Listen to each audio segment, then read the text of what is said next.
बिस्मिल्लाहिर्रहमानिर्रहीम। अस्सलामु अलैकुम फ्रेंड्स। जैसा कि हमने स्टार्ट किया है IBA STS intermediate category BPS 5 to 15 का कंप्लीट फ्री कोर्स। अभी सिर्फ 4 लेक्चर्स कंप्लीट हुआ है। अगर आपने अभी तक नहीं देखे तो पहले उन लेक्चर्स को ज़रूर देखें। और अगर आप चैनल पे नए हैं तो सब्सक्राइब करें और बेल आइकन प्रेस करें ताकि आपको लेटेस्ट अपडेट्स और वीडियोस टाइम पर मिले। अगर आप व्हाट्सएप चैनल ज्वाइन नहीं किया तो लिंक डिस्क्रिप्शन में दिया है, ज्वाइन करें ताकि हर अपडेट आपको टाइम पर मिले। टॉपिक 1% लेकिन इस बार बात थोड़ी खास है क्योंकि इस वीडियो में 5 ऐसे इंपॉर्टेंट परसेंटेज के सवाल हम सॉल्व करने जा रहे हैं। वो पहले इंटरमीडिएट कैटेगरी के पास पेपर्स में आ चुके हैं और जब वो क्वेश्चंस वहाँ आए थे तो काफ़ी कैंडिडेट कंफ्यूज हो गए थे। लेकिन आज जब आप ये वीडियो देखोगे तो कहोगे ये तो काफ़ी आसान थे। इसका एक प्रॉपर फॉर्मेट है, पहले बेसिक कॉन्सेप्ट की वीडियो, फिर पास पेपर के क्वेश्चंस का सॉल्यूशन। तो अगर आपने परसेंटेज का कॉन्सेप्ट क्लियर नहीं किया तो पहले जाकर वो शॉर्ट वीडियो देख लेना, लिंक आई बटन में या नीचे डिस्क्रिप्शन में मिल जाएगी। तो अब चलिए ना सिर्फ सवाल सॉल्व करते हैं बल्कि सोचने का तरीका भी सीखते हैं। Question number 1, what is 25% of 200? ये सवाल है, व्हाट इज 25% ऑफ 200? परसेंटेज के क्वेश्चन को समझने के लिए हमें कुछ बातें ध्यान में रखनी है। सबसे पहले तो सिंबल, अगर किसी भी क्वेश्चन में परसेंटेज वाले क्वेश्चन में परसेंटेज का सिंबल यूज़ होता है तो उसकी जगह हमें क्या करना है, एक लाइन बना के नीचे 100 लिख देना है। जब भी परसेंटेज का सिंबल यूज़ होगा हम क्या करेंगे, लाइन लगा के 100 लिख देंगे।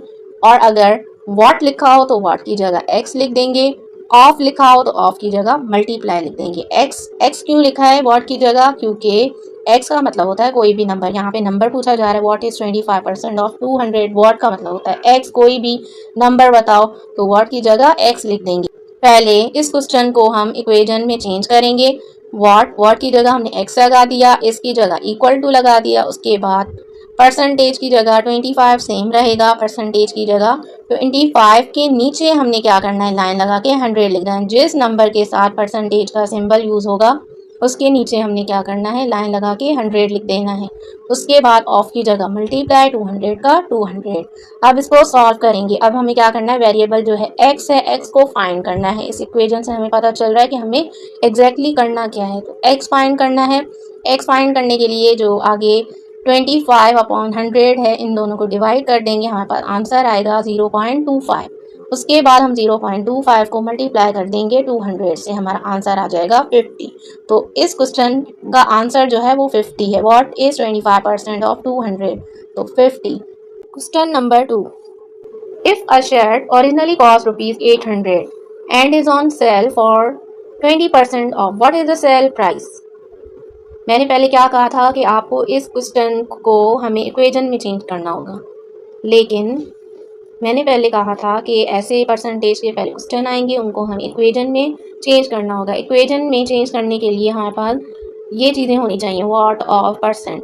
तो हम क्या करेंगे, पहले इस क्वेश्चन को समझेंगे, उसके बाद इसको चेंज करेंगे। कैसे, if a shirt originally cost ₹800, shirt की जो ओरिजिनल प्राइस थी वो 800 थी, उसके बाद उसको 20% ऑफ कर दिया। उसमें 20% ऑफ का मतलब है उसमें से 20% माइनस कर देना। पहले तो हमें 20% पता होना चाहिए कि ओरिजिनल प्राइस की 20% है क्या, उसके बाद ही माइनस करेंगे सेल प्राइस में। उसके बाद ही हम माइनस करेंगे तो हमारी सेल प्राइस बन जाएगी। लेकिन पहले हम क्या करेंगे, व्हाट इज 20% ऑफ 800? क्वेश्चन जो है इस फॉर्म में चेंज हो गया। अब इसको हम क्या करेंगे, इक्वेशन में चेंज करेंगे। व्हाट की जगह एक्स लगा दिया, इसकी जगह इक्वल लगा दिया, 20% की जगह 20 और परसेंट की जगह नीचे हमने अपॉन में 100 को लगा दिया, जैसे हमने नोट में कहा है। ऑफ की जगह मल्टीप्लाई, 800 की जगह 800। जब हम 20 को डिवाइड करेंगे 100 से हमारे पास 0.2 आंसर आएगा। उसके बाद 0.2 को मल्टीप्लाई कर देंगे 800 से, तो हमारा जो 20% ऑफ था वो आ गया। 20% ऑफ 800, हमारा जो आंसर आया है वो है 160।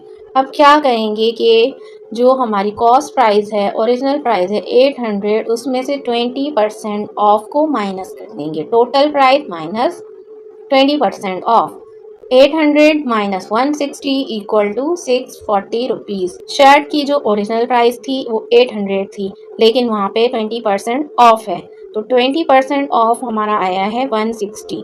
160 को माइनस कर देंगे 800 से, तो 640 रुपीज़ में वो हम खरीद सकते हैं। सेल प्राइस उसकी 640 है। अब क्वेश्चन नंबर 3 देखते हैं। A man spends 30% of his salary on rent. If his salary is rupees 50,000, how much does he spend on rent? अब ये सवाल है, इसको अगेन हम समझने के लिए पहले दूसरी फॉर्म में चेंज करेंगे ताकि हम इसकी इक्वेशन बना सकें। 30% ऑफ हिज सैलरी, इसकी जो सैलरी है उसमें से 30% वो रेंट देता है। तो 30% हमें मालूम होगी तभी तो हम उसको मालूम कर सकेंगे माइनस करके, या हमें पता चलेगा कि 30% है कितनी। तो 30% ऑफ 50,000, व्हाट इज 30% ऑफ 50,000, हम ये लिख देंगे। इसके बाद हम इसको इक्वेशन में चेंज कर देंगे। व्हाट की जगह हम x लगा देंगे, इसकी जगह इक्वल टू 30% की जगह सेम 30 लिख के नीचे 100 लिख देंगे और 50,000 सेम रहेगा। 30 डिवाइड बाय 100 करेंगे तो हमारा जो आंसर है वो आएगा 0.3। 0.3 को मल्टीप्लाई कर देंगे 50,000 से तो आंसर आएगा 15,000।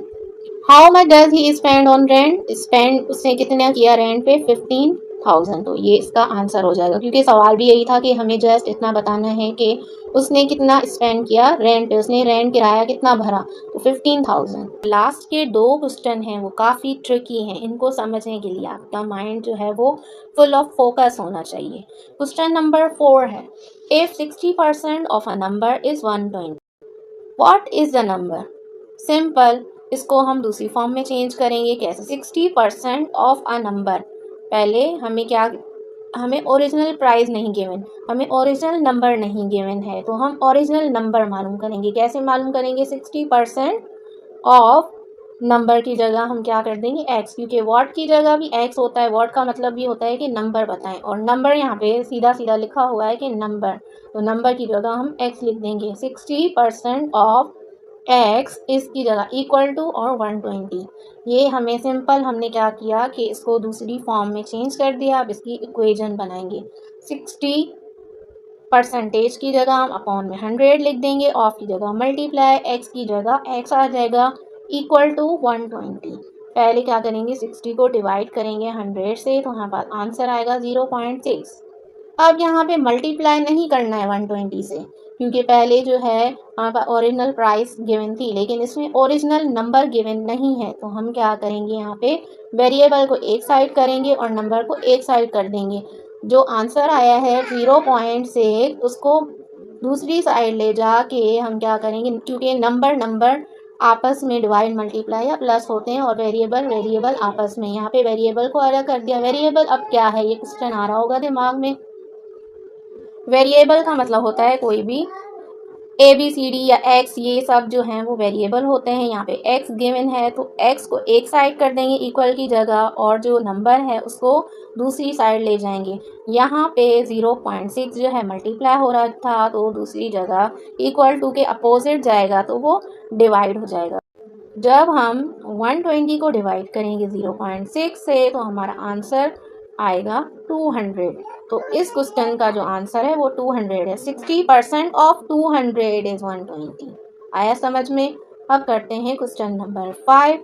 Question number 5, a products price increase by 10% to ₹1100। What was the original price?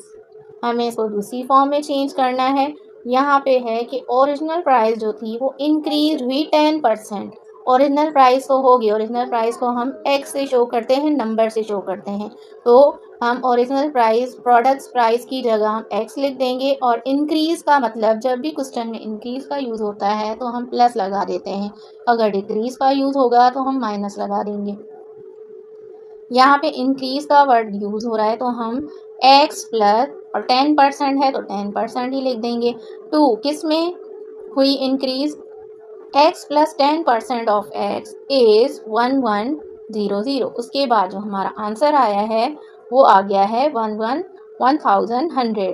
जब हमने, दोबारा सुन लें, जब हमने ओरिजिनल प्राइस, प्रोडक्ट प्राइस को इंक्रीज़ किया 10%, तो उसका आंसर जो आया 1100 आया। इसको हमने दूसरी फॉर्म में लिख दिया। इसको हमने x को 2 बार इसलिए लिखा है क्योंकि x जो है वो ओरिजिनल प्राइस है, और दूसरी 10% ऑफ x का मतलब है उसी ओरिजिनल प्राइस का 10% इंक्रीज़ हुआ है, उसमें से 10% भी निकालेंगे। ये थोड़ा ट्रिकी क्वेश्चन है, इसको ध्यान से सुने, फोकस करें और बार बार रिपीट करके प्रैक्टिस करें तो आपको समझ में आ जाएगा। x plus 10% of x is 1100। ये हमें दूसरी फॉर्म में मिल गया। अब इसको इक्वेशन में चेंज करेंगे। x की जगह x रहेगा, प्लस की जगह प्लस रहेगा, 10 सेम उतार देंगे। उसके बाद परसेंटेज की जगह अपॉन में हम 100 लिख देंगे। उसके बाद ऑफ मतलब मल्टीप्लाई, x का x रहेगा, इसका इक्वल टू और 1100 को हम सेम लिख देंगे। उसके बाद हमें क्या करना है, इसका नेक्स्ट स्टेप है 10 को डिवाइड कर देंगे 100 से, तो हमारा जो आंसर आएगा 0.1 आ जाएगा। x प्लस 10 डिवाइड बाय 100 हो गया, उसका आंसर आया 0.1 multiply by x equal to बाकी सेम रहेगा। अब क्या करना है हमें, 0.1 मल्टीप्लाई बाय x, इसका मतलब है इन दोनों को साथ लिख दें। जब भी मल्टीप्लाई का निशान होता है इसका मतलब है 0.1 x है। 1 यहाँ पे x के साथ कुछ नहीं लिखा हुआ, 1 लिखा हुआ है। हम ये क्यों कर रहे हैं, ये स्टेप इसलिए कर रहे हैं ताकि हमारे पास 2 x हैं, इनको हम एक कर सकें, इनको ऐड कर सकें, प्लस कर सकें। इसलिए हम क्लियर कर रहे हैं कि x के साथ कोई नंबर नहीं होता, इसका मतलब है 1 है और 0.1 के साथ ऑलरेडी एक x मौजूद है। अब इनको प्लस करेंगे। मैं इसको ब्रैकेट में लिख रही हूँ ताकि और क्लियर हो। 1 प्लस 0.1 x, इन दोनों को जब हम ऐड करेंगे तो 1.1 x हो जाएगा। अब यहाँ पे x इस नंबर से मल्टीप्लाई हो रहा है। जैसे मैंने कहा कि अगर इक्वल टू के अपोजिट एक नंबर जाता है तो अगर वो मल्टीप्लाई हो रहा हो तो वहाँ जाके डिवाइड हो जाता है, अगर प्लस हो रहा हो तो माइनस अपोजिट हो जाते हैं। जब हम एक नंबर को दूसरे प्लेस शिफ्ट करते हैं इक्वल टू के तो वो उनकी साइन जो है वो चेंज हो जाती है, अगर प्लस होगी माइनस हो जाएगी, अगर मल्टीप्लाई होगी डिवाइड हो जाएगी। यहाँ पे मल्टीप्लाई है, कोई सिंबल नहीं है, इसका मतलब है यहाँ पे इन दोनों के बीच में 1.1 और x के दरमियान जो है वो मल्टीप्लाई का निशान है, तो x वहीं रहेगा। हमें नंबर को दूसरे नंबर की तरफ लेके जाना है। 1.1 1100 से डिवाइड हो जाएगा, तो हमारे पास जो आंसर आएगा वो आएगा 1000। सो फ्रेंड्स, ये थे 5 इम्पोर्टेंट परसेंटेज के सवाल जो इंटरमीडिएट कैटेगरी के टेस्ट में आए थे, लेकिन आज हमने उनको मैट्रिक लेवल के हिसाब से एक्सप्लेन किया, step by step equation style और स्टोरी जैसे फ्लो के साथ। अगर आपने अभी तक परसेंटेज का बेसिक कॉन्सेप्ट नहीं देखा तो ज़रूर देखिए, लिंक आई बटन और डिस्क्रिप्शन में मिल जाएगी। आज का होमवर्क है, जो क्वेश्चंस हमने इस लेक्चर में सॉल्व किए वही आप अपने रजिस्टर में सॉल्व करें। होमवर्क इमेजेस की फॉर्म में सबमिट करनी है और सबमिशन का लिंक मैंने डिस्क्रिप्शन में दे दिया है, तो वहां जाके अपना होमवर्क अपलोड कर दें। ध्यान रहे इमेजेस क्लियर और रीडेबल हों ताकि आपका होमवर्क प्रॉपरली सबमिट हो जाए। अगर कोई चीज समझ ना आए तो कमेंट्स में पूछना मत भूलिएगा। होमवर्क सबमिट करने के लिए वीडियो के डिस्क्रिप्शन में स्पेशल लिंक दिया है, उस पर क्लिक करते ही आपके सामने एक पेज ओपन होगा जहां आपको होमवर्क बटन नजर आएगा। पहले टिक मार्क को क्लिक करें जो कंफर्म करेगा कि आप रेडी हैं होमवर्क सबमिट करने के लिए। उसके बाद आपके पास दो ऑप्शंस होंगे, या तो आप टाइप करके होमवर्क सबमिट करें या फिर पेज में लिख के या इमेज अपलोड करके होमवर्क सबमिट करें। उसके बाद सबमिट पे क्लिक करें, आपका होमवर्क डायरेक्ट मेरे पास चला जाएगा और मैं चेक करके व्हाट्सएप पे बताऊंगी कि कौन सही रिस्पॉन्स कर रहा है और कौन नहीं। ये सिस्टम इसलिए इंपॉर्टेंट है ताकि जो स्टूडेंट सीरियसली टेस्ट में अच्छे मार्क्स लेना चाहते हैं और जिनको मेरा फ्री कोर्स चाहिए वो रेगुलरली एंगेज रहें, और जो स्टूडेंट्स होमवर्क नहीं करेंगे उनका एक्सेस टेम्पोरेरीली फ्रीज हो जाएगा। मैं चाहती हूँ कि आप सीक्वेंस के साथ काम करें और अपना पर्सनल रजिस्टर बनाएं। जो मैंने लेक्चर 2 में सिलेबस, सब्जेक्ट्स, मार्क्स और उनके टॉपिक्स बताए, उनको पहले रजिस्टर में क्लियर और नीट हैंडराइटिंग में नोट करें। हर सब्जेक्ट के टॉपिक्स और सब टॉपिक्स भी रजिस्टर में लिख लें ताकि आपको पूरा रोड मैप एक जगह मिल जाए और आपको एग्जाम के वक्त सब कुछ इजीली रिवाइज करने में आसानी हो। उसके बाद जो मैंने लेक्चर 3 में होमवर्क दिया है, बेसिक एरिथमेटिक और वर्ड प्रॉब्लम्स के टॉपिक्स, उनको भी रजिस्टर में होमवर्क सेक्शन में लिख लें। जब आप रजिस्टर कंप्लीट कर लेंगे तो पेज की क्लियर इमेज निकाल लें और होमवर्क सबमिशन लिंक पर जाके सबमिट करें। इससे आपका होमवर्क मेरे पास डायरेक्ट चला जाएगा। इस अप्रोच का सबसे बड़ा फायदा यह है कि नोट्स और होमवर्क दोनों एक साथ रेडी हो जाएंगे और जब टेस्ट का टाइम आएगा आपको सिर्फ रिवाइज करना रहेगा। आपको फ्री गाइडेंस और नॉलेज मिल रही है, तो इसका मैक्सिमम फायदा उठाएं और अपने प्रिपरेशन को स्ट्रॉन्ग और ऑर्गेनाइज बनाएं। और हाँ, अगर आप इसी मैथ्स प्लेलिस्ट से तैयारी कर रहे हैं तो आपको मिलेगा हर टॉपिक का आसान ब्रेकडाउन और 250 प्लस इंपॉर्टेंट क्वेश्चंस के सॉल्यूशन। तो चैनल को सब्सक्राइब जरूर करें और डिस्क्रिप्शन में दिए गए लिंक भी चेक करना ना भूलें। अल्लाह हाफिज, मिलते हैं अगली वीडियो में।